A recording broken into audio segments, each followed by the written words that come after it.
So this is the second single off the new Defecto album, Duality. I have reviewed the first single, Rise, on the channel, but for those who didn't see that, so they don't really know my overall opinion as of this point, I found Rise to be quite worrying and concerning for the band. So Defecto's first album was a very dark and moody album. There wasn't really a lot of energy. There were tracks that had it, but overall it was just very dark and a depressing kind of sounding album that had some pretty technical solos in there. Nemesis, which was a far better album in my opinion, had a lot more energy. It was a lot more gritty and aggressive, and had some amazing solos, like in Endlessly Falling. That was a beautiful solo. And in the track of Blaze, the solo in that is just incredible. That solo is unbelievably amazing. Before the Veil, that's again another good track with a fantastic solo. So I liked the energy, the power. They have some progressive elements on occasion, and then they have more mainstream songs, and then they also have very technical solos, as well as just these really beautiful melodic solos that are they just sound really good.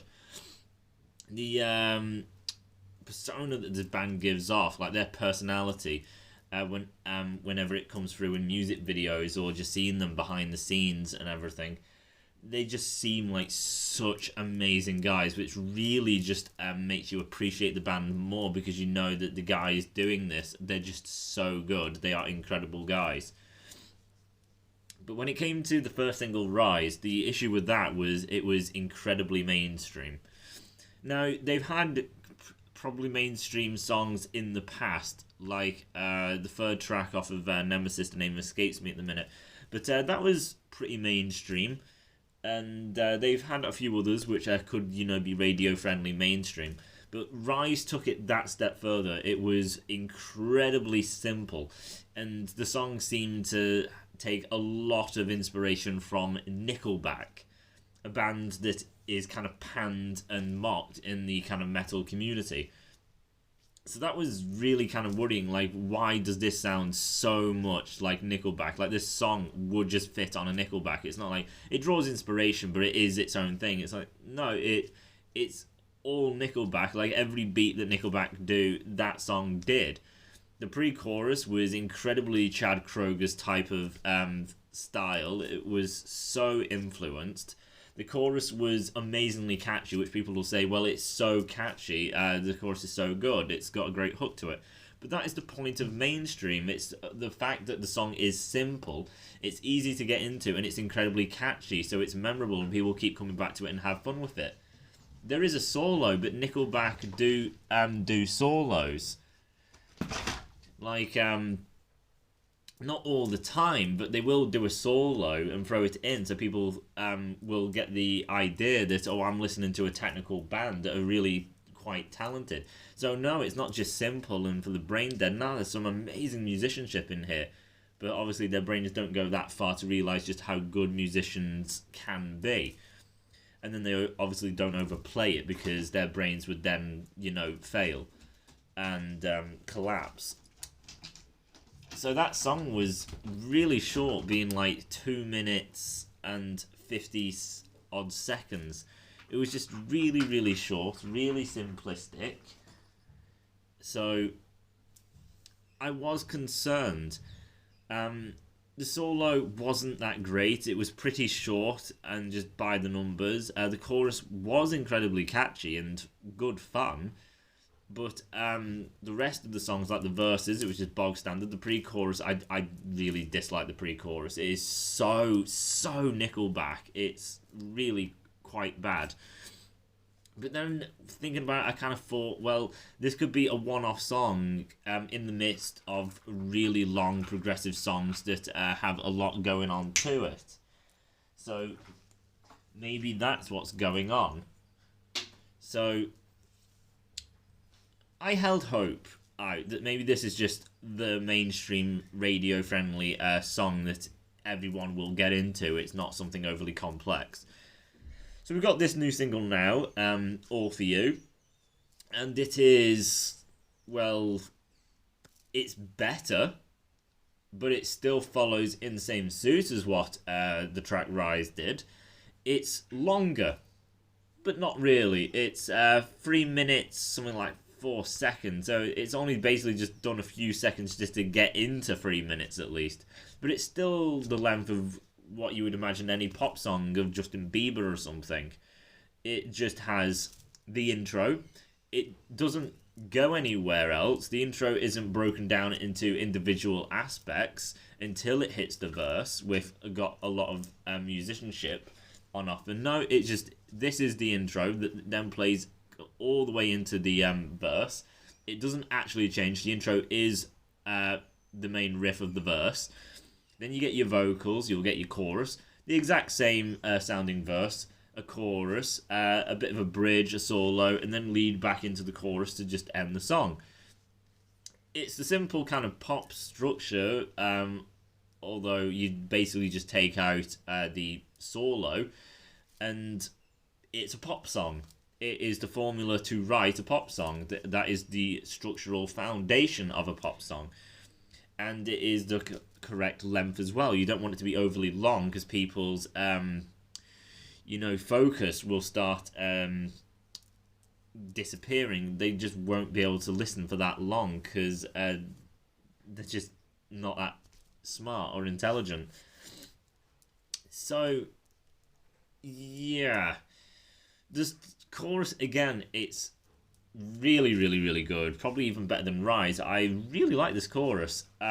It's just incredibly catchy. The main verse is just a heavy chugging verse and intro, which some people will be like, oh, this is heavy, this is brutal, this is metal, but it's just like, it is incredibly simplistic though. There is not much to it. It is just a really heavily bass driven because the sound is overly thick. It's a very thick sound, and it's just bass heavy. Other than that, there's nothing really imaginative or creative about it. It's not like a musician can really sit down and just really appreciate the technical side or the creativity or imagination of it. There's nothing to it. It's just thick and heavy to just be a thick and heavy verse. That is all it's there for. It's not really there for any other reason. And then Nicholas starts singing, and there's not really much to it, really. And then, as I say, it goes into the chorus, and it's really, really damn good. And then you go into your verse, which is just the same thing. Then you get back to the chorus, which is really, really good. I enjoy hearing that chorus. Then you get a bit of a bridge section. So obviously this is something new, at least. But it's not really much of anything again. And then you get into your solo. So this solo is technically better than Rise. There's a lot more to it. For one, both guitarists are going at it. So Frederick takes the first section, and then Nicholas takes the second section, which is a bit of a flip compared to Nemesis, because it was usually Nicholas who does it, and then Frederick takes the second portion. But yeah, this one's a bit flipped. Not that that's anything really special or anything, just saying. But yeah, Frederick's solo is incredibly technical. It's very, very fast. It's really difficult. Nicholas's is sort of follows in the same suit. It kind of falls back a bit, so instead of being really technical, it's technical, but just has a bit more of a rhythm to it. It's just a little bit more laid back. Not drastically or anything like that, it's just a little bit more, so there's just a bit more melody to Nicholas's. So technically I think I do actually prefer his, but that's kind of it. So yeah, then it just goes into the chorus and that's it. So it's just a really thick intro that goes into the verse. It doesn't really change it. Then you got a chorus which is really damn good. Does kind of have a poppy kind of vibe to it.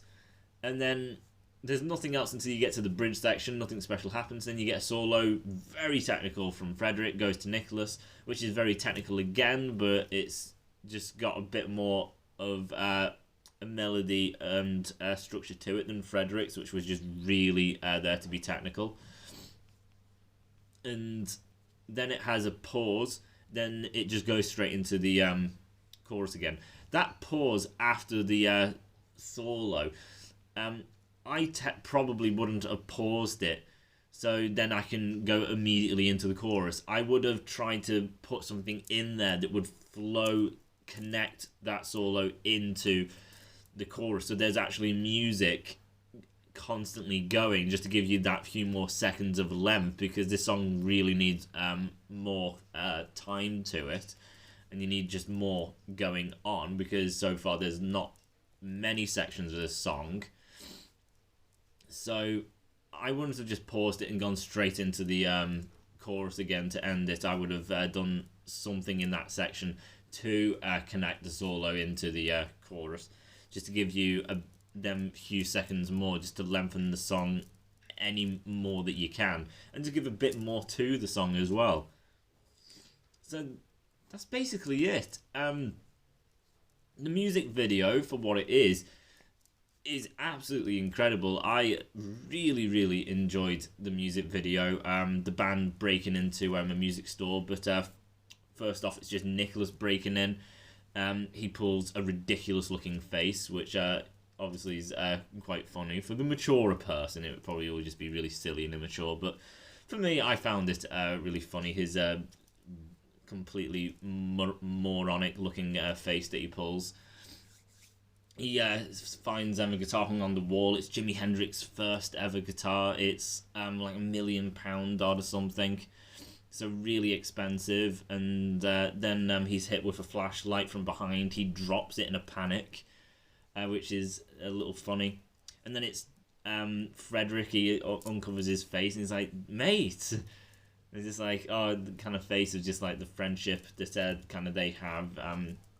Especially in the times that are going on now, it's just good to just see the kind of connection. You can see it in their facial expressions, just like the friendship and bond that these guys share, which I found quite kind of warm and really nice in these times and things. They do a ridiculous bloody handshake, like, bro, we need our secret handshake and everything, and it's just basically them just slapping their hands together. It's ridiculous. Frederick probably has the best thing, which is opening his bag to Nicholas, like, oh, look what I've got. And it's Justin Bieber, a guitar tab book. And it's like learn all three chords, which is taking the piss of Justin Bieber for basically having nothing musical about him. All his songs have is just three bloody chords. But their reaction is just like, yes, we can learn a Justin Bieber song. So that was just really, really, really funny. I really appreciated that. They go look at some other guitars hung up there, like all acoustics, and they just look at it and confusing. And then Nicholas holds his nose like, "Pu, this reeks." And then Frederick just strumming around like, "Oh, I'm just some bloody knob with an acoustic guitar." That's funny again. Obviously, acoustic isn't, a bad instrument. This is just being humorous. The band have done acoustic. Like, they've done it on Nemesis, for crying out loud. Like, the one of the best part of Before the Veil is the fact that it's all guitar driven and heavy, and then when it gets to the chorus, that whole section is actually acoustic, which I think is just really, really cool how they did that. There's another track where the intro is actually acoustic based. So the band saying, "No, acoustic is for losers and everything, and it stinks." They obviously don't believe it, because then it would be ironic because they actually do it in their music. Which, again, could be another humorous part, that they're actually insulting people who play acoustic, yet they play it themselves. But, yeah, playing acoustic, they're not saying that people who play acoustic are losers at all. It's just a little joke. Then they meet the bass player who's playing the recorder of all things, and they're like, "What the hell are you doing?" And then he puts it down, everything, so that's another joke. And then the drummer's setting up a drum kit and eating a banana. That's another thing. There's bananas all throughout this video. I don't understand it, but all of them seem obsessed with eating a banana. So they decide that let's play. So you obviously kind of you can't hear them because the song's being played in the music video, but they're doing gestures like the drummers, doing the kind of drum thing with his drumsticks, and then the Frederick is rocking out, and Nicholas does this grotesque head neck bob thing, which just looks really gross. So that's kind of funny. Yeah, ew. And then they're playing and everything. They go into the solos. It's great. Two cops come in, break it up. So they just got the flashlights on them. The police are just looking at them, and they just rip their clothes off, and they're just dancing around in their underwear. And the band just continue. They don't stop like, oh, what the hell? They're just like, all right, then let's go along with these men in these male strippers in their underwear. They're just like, yeah, this is great. Which is great. There's nothing wrong with male strippers, so I appreciate that. So they got all sorts, like a blown up dinosaur in there dancing out. They got Rick dancing in there from Rick and Morty, or it's Morty. I don't watch it, so I don't know who's who. And at the end of the song, Nicholas is holding on a note, with his powerful voice and everything. And the store owner comes in, flicks the light on, and then all the music cuts out, and the powerful kind of note that Nicholas is doing just kind of goes to this ridiculous kind of high, like, ah, type of sound. And it does sound pretty much like that, like, are you not Nicholas? But that's the point, it sounds ridiculous. So he's just going, ah, and then it just goes, ah. I found that really, really funny.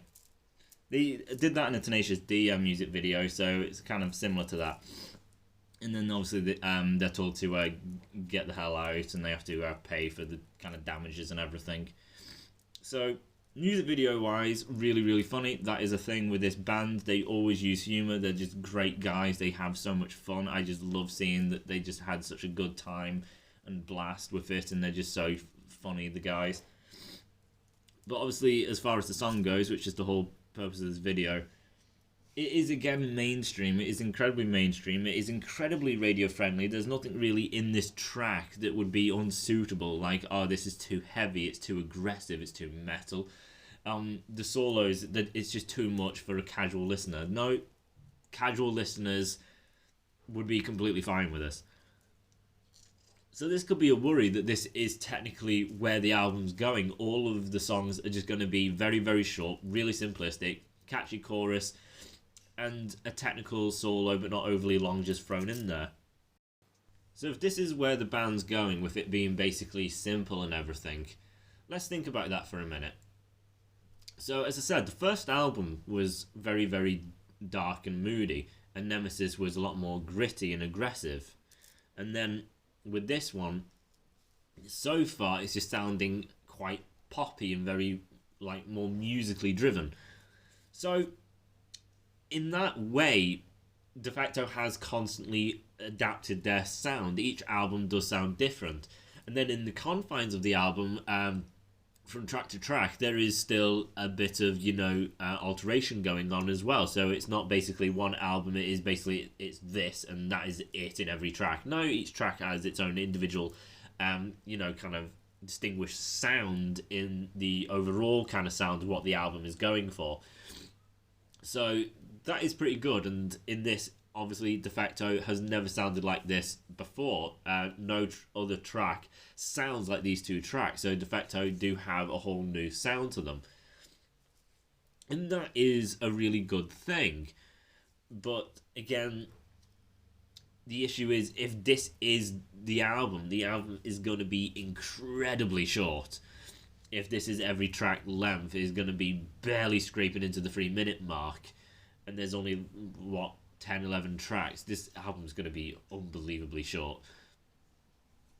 But again, all they could be showing is just the mainstream general audiences, or everyone will be okay with this, and there may be bigger songs still in.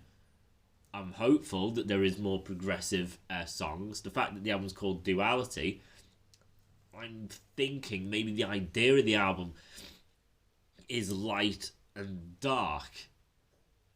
So, with that, I'm thinking that half of the album is going to be this poppy, easygoing stuff, and the other half is going to be this really dark, the more metal thing, where the songs are a lot more elaborated on and just bigger, grander. There's more progressive elements. The solos are huger, and then the other album is mixed in with the kind of poppy, more musical side, which I think would work. It'd be good to get the metal, aggressive, huge songs, and then these little breaks for just something that is just very relaxing and more easily laid back to just readjust, and then have your full concentration being, recharged for the next big song. I think that would be a good way to go about it. And obviously, the album will have a personality to it, like all the others. The dark, and then the heavy gritty, and then the kind of musical / aggressive side that Duality may be going for. Obviously, I don't know because I haven't heard the album. This is just a guess. Because the album cover, you can see, it's like a mix of light and dark. And then Duality, it's like two different sides. So that's what I'm thinking. The album is going for poppy, more musical side. Something completely different from Defecto. And then the other half could be the bigger, more progressive. Or I could be wrong. It could just be all poppy.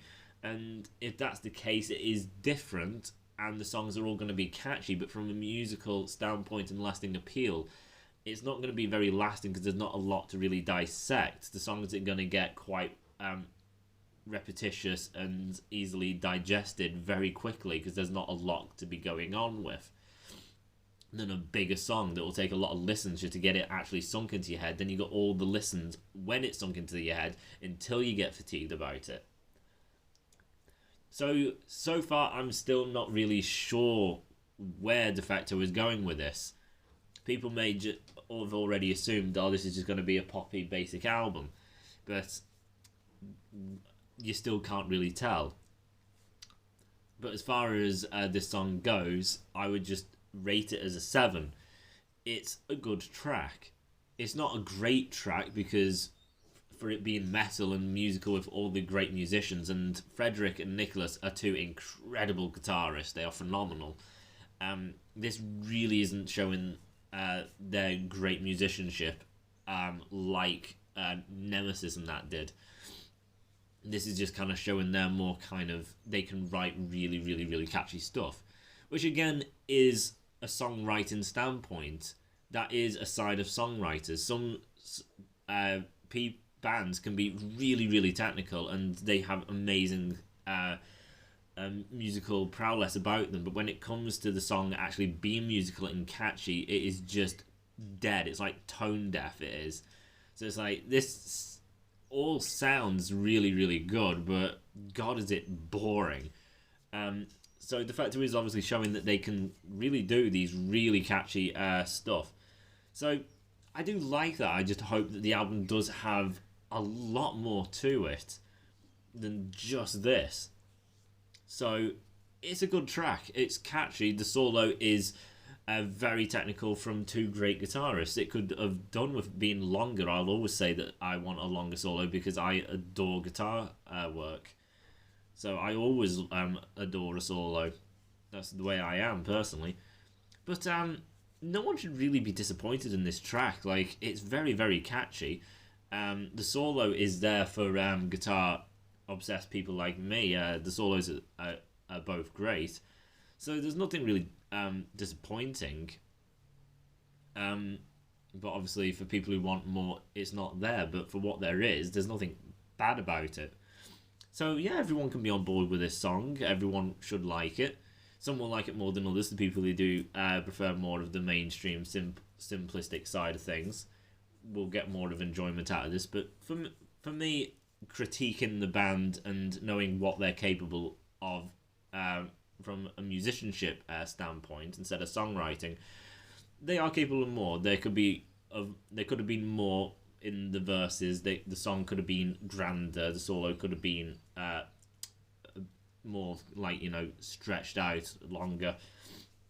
So yeah, it's just a 7. It's a good track. It's not very good. It's not great. It's definitely not average. It's not meh. It's just a good track. It's a solid track. And again, in the confines, if I was right with the album being half and half, would make this even better. So it's not just a 7, it depends on what the album's like. Because if I've got a lot of big, aggressive songs before this, and then it goes into this, it will make this more appealing to me. So the score could go up, depending on the confines of where this song lies. But from now, it is just a 7, especially with the only other track on this album being Rise, especially. So, again, not bad, but I do hope for more. We'll have to wait and see for when the album comes out, or we get another single again. But until then, I'll see you guys in the next video.